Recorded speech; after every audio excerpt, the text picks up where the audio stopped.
what are some of the opportunities that exist for investment in the Caribbean? And do you need to have like a particular amount of money to become an investor? Talk to me about that.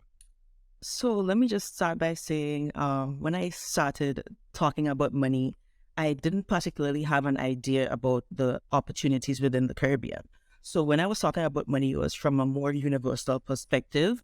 But during COVID, I was also in Grenada at the time. So I would meet people all the time who would ask me what's available for Grenadians within the region itself. And at the time, I didn't know. So I started to do my own investigation and stuff, which led me to writing the ebook. So, so I would kind of say, so I would say that things are basically evolving in light of social media as a start. And I always say that the Caribbean has a lot of untapped potential. So it's just a lack of knowledge surrounding investing our money on a whole that remains kind of foreign to us. So this generation has to be educated to a higher degree.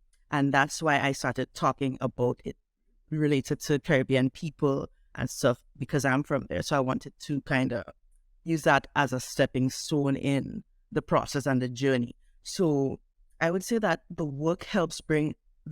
also helps bring awareness to young people and what they can do. Otherwise, it would be considered boring or useless. So my ebook, it focuses specifically on the Eastern Caribbean Securities Exchange, which is also known as the ECSC.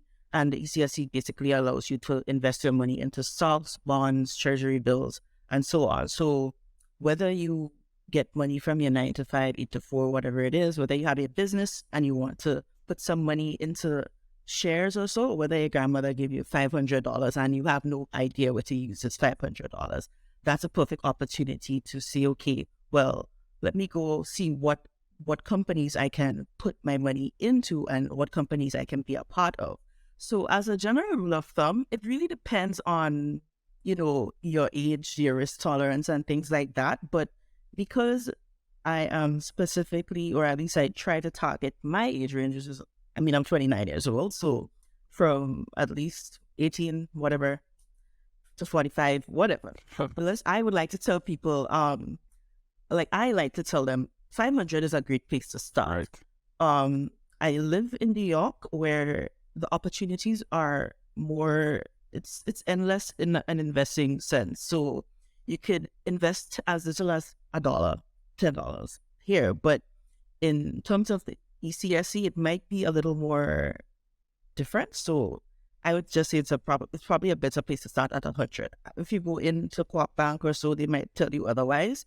That's why it's good to, which I'll discuss later. But that's why it's good to kind of have an idea of where you want to start, and they would be able to guide better on how much you